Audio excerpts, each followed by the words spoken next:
Hello and welcome to Motors for the Masses, and today we're going to talk about new driving laws in the UK that are coming into force in 2024 and 2025. So let's roll the intro and get cracking.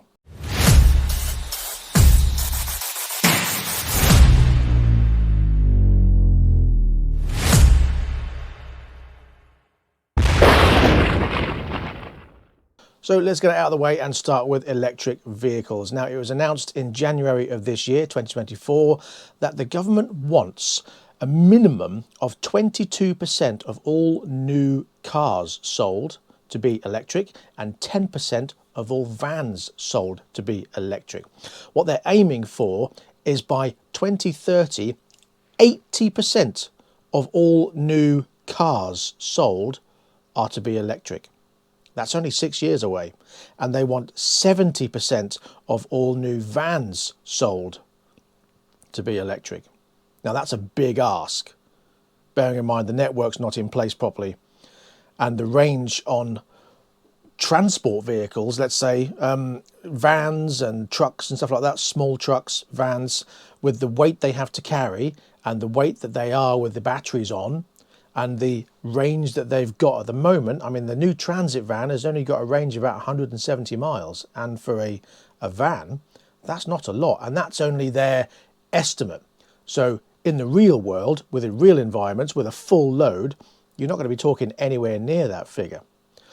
What they are aiming for is by 2035 for 100% zero emission vehicles to be sold brand new. That's a big ask.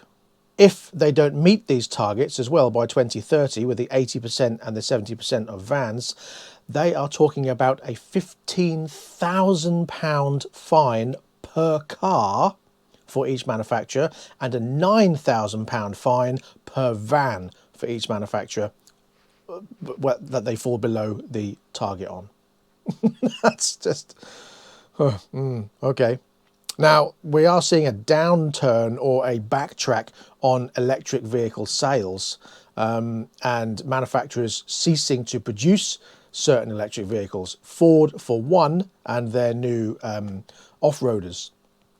Now, if that is happening, then the government are either being blind, ignorant, or just completely expecting far too much in the next 6 years. That's all it is. 6 years. What are your thoughts on this?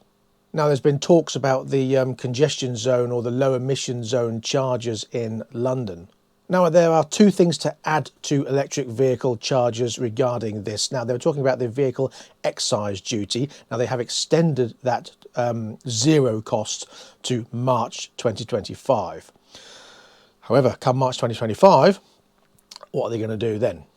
No idea. But also coupled with that, they were talking about introducing the congestion charge in 2024 for electric vehicles in Greater London. That has now been extended to December 2025. Christmas Day as well, I believe. Weird. But anyway, happy Christmas. You now got to pay to be in London for your electric vehicle. Unusual. But anyway, I thought the concept of the congestion charge or the ULEZ zone charge was based around emissions and trying to keep all the toxic emissions that petrol and diesel vehicles put into the air out of big cities like London. An electric vehicle with zero emissions. Therefore, you are exempt from paying the congestion charge because it's based around keeping the emissions out of London. But if they're going to introduce the congestion charge for electric vehicles, one, what's the advantage? Because you're paying a lot more for the vehicle in the first place. And two, surely it goes against the whole reason why they introduced the congestion zone on the ULEZ zone in the first place. The infrastructure is still struggling to be in place to deal with all these electric vehicles that are going to be wanting to be charged all the time. And why are they having to pay to have an electric vehicle when the congestion charge is based around emissions? So does this mean that the congestion charge is just a money-making exercise? Surely not. Surely it's about keeping emissions out of London and making London cleaner. According to Sadiq Khan, the wonderful mayor that makes all the perfect decisions that goes on in London, the congestion charge is about low emissions. Well, if they're making electric vehicles pay the congestion charge, then it's nothing to do with emissions then, is it? It's about making money. And surely they've realised that, oh, if by 2030 we've got 80% of the vehicles being electric, we're going to lose out on a massive chunk of income from all these charges we're giving people. So it's just made up then, isn't it, to get more money, basically. So they're going to rename it, I'm sure. They won't call it the congestion charge. They'll call it, I don't know, luxury vehicle benefit charge or something. Or vehicle benefit use charge or something stupid like that. They'll come up with some utter nonsense name that doesn't involve congestion or emissions around the reason why you're paying that charge. It's just all utter bollocks, isn't it? Let me know your thoughts in the comments below. Now, of course, all you evil petrol and diesel drivers around that are still using all that horrible toxic fuel, you have enjoyed a 5p per litre reduction so far, or recently, since COVID, to help because of living cost increases, and I'm sure that's helped dramatically. Well, that was due to end at the end of March 2024, and as we are now just into April 2024, you must have realised that it hasn't gone away yet. Well, that's because it's been extended till March 2025. No idea what's going to happen then, though.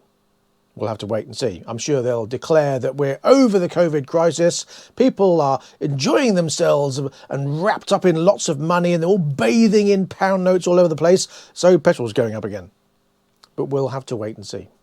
Now, those of you that have enjoyed or are enjoying a company car or cars purchased through an employer, I think that's called the employer sacrifice, salary sacrifice, something like that scheme.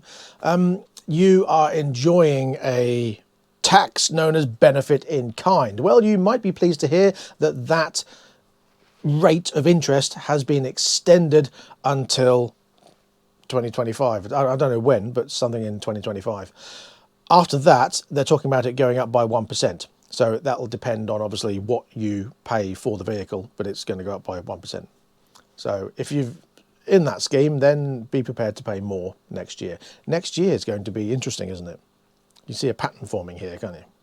Hopefully they'll extend all this by another year in 2025, but at the moment it's all happening in 2025. Now, something else that's happening in Greater London is to do with HGVs. Now, I'm not talking about the tachometers with the new smart tachos.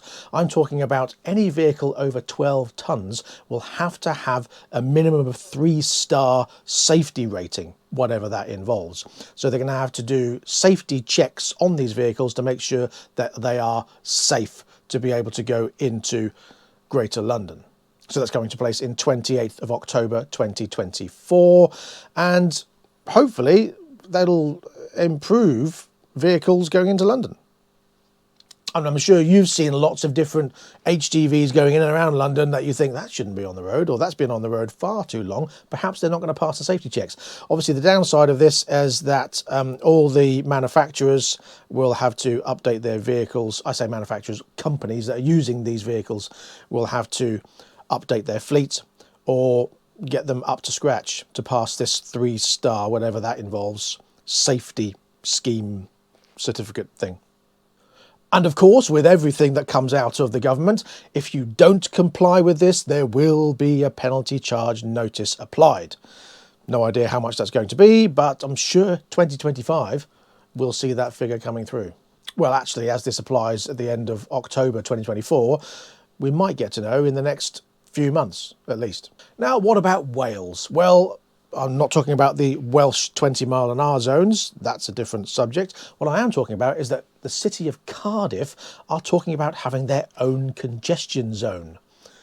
So yes, if you want to go into the city of Cardiff, it's going to be like going into London. You've got a ULEZ fee to pay. Now, they haven't made a whole decision on this yet, but they are in discussions about it. And obviously, that usually means if they're in discussions about it, it's probably going to happen, especially when it comes to the government and getting money coming in. I'm not, suggesting anything, but there seems to be a pattern, doesn't it? It's like the budget. Whenever they announce the budget, they usually say, oh, well, we're going to give this money back to you, this money back to you, that money back to you. It'll come into effect April next year. Oh, however, the tax is changing on this, and this, where you have to pay more. On that'll come into effect April this year. That's what usually happens. Something like that. Now, this discussion is supposed to come to its conclusion at the end of 2024. So again, 2025 will probably see a new congestion zone in Cardiff. And then, of course, there's going to be all the other bigger cities going around the UK. So I should imagine by the end of 2025, there'll be discussions going on about all these major cities and their new ULEZ congestion zone charges. Now, something that's been on trial by the Transport for London scheme in London, obviously, is the e-scooter trials. Now, they were supposed to come to an end in November 2022. It was set up in June 2021, and it's now set to come to an end on the 31st of May 2024. Then they will gather all their data to see whether it was a good scheme and decide what to do next and what laws will be around e-scooters. So whether they're going to have them, probably will. Whether they're going to charge for them, most definitely. And of course, what the laws are about it. And I should imagine this will all affect whether people can have personal e-scooters, which at the moment are not legal under a certain or over a certain wattage and pedals, and there's all sorts of laws around them. And I'm not going to go into that now. But I should imagine it's going to involve only major cities or only governments are allowed to produce these e-scooters, and they're going to charge for them. And obviously the charge will go up because it'll now no longer be a trial. So they've already hooked the people. Now they want to keep them. And chances are they're going to keep them by saying, well, this is the only way you can get round because we've got the congestion charge. So you want to go to work, you have to get on a scooter and chance the rain in England. And then you can leave them where you like. However, we're going to have to charge for this service because it costs so much money to set up. And instead of being £1 a mile or whatever the hell it was, I've never used one, it's now going to be £17 a mile or something along those lines. You know what I mean. But yes, so I should imagine this will be a scheme that's going to happen full time, and it's going to cost lots for you to use it. Again, let me know your thoughts on this. What I am seeing, and what I do want to put in here, is there's an e-scooter motorsport, and you see people wearing, and I'm sure they are quite quick, but you see, it just looks ridiculous. You've got people wearing full one-piece race leathers like they're in a MotoGP with the gloves on and the helmet and everything else, and they're going around the streets on scooters. It's like the millennial version of the MotoGP. It just, no. Bad enough with Formula E and Formula One, where you just imagine when they go past the pitch, you've got a load of spotty teenagers sitting on the wall going, or as they do with their remote controls.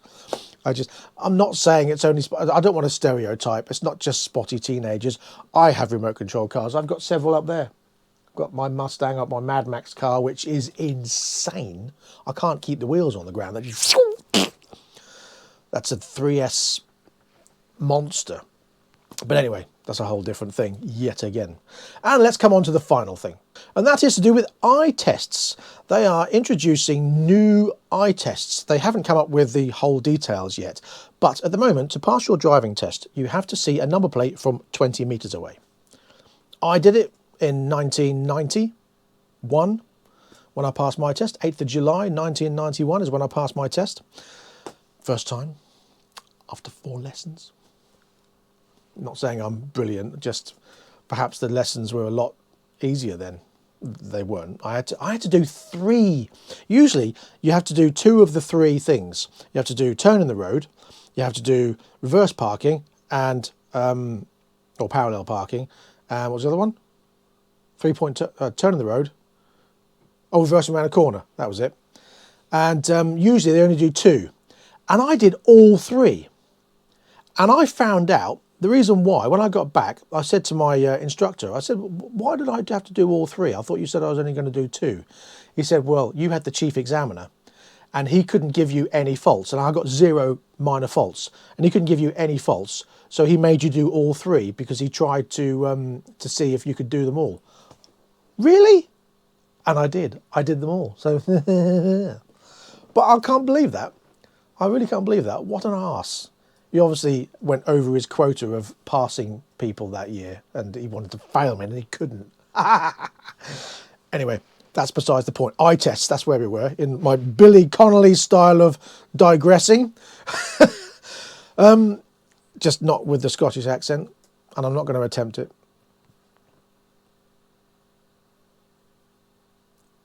No, I'm not. I can do it, but I'm not going to do it in case I mess it up. So anyway, eye tests. Yes, they're talking about introducing new eye tests that involve different things, including different levels of light. So you can see light. I don't know what that's going to involve, because obviously they're going to have it at night. Are they going to, if you've got your test at 8 o'clock in the morning, before you pass your test, they're going to bring you back at 7 o'clock at night and go, right, it's going dusk now, 20 metres away. As you see that street lamp so you can see it. Any idea what that says? How else are they going to replicate it? Stick you in a room, turn the lights off and go, right, are you ready? Read that. Read what? I don't even know where you are, mate. So yeah, that'd be interesting to see how they're going to replicate that. But yeah, so new eye tests are coming in, and it's basically around your test. So if you can't see very well in the dark, eat more carrots. And that is all I've got for this episode. So I'll be back at the end of the week with another test on a couple of bikes. So stay tuned for that. And until next time, please ride and drive carefully, but have fun. Bye-bye.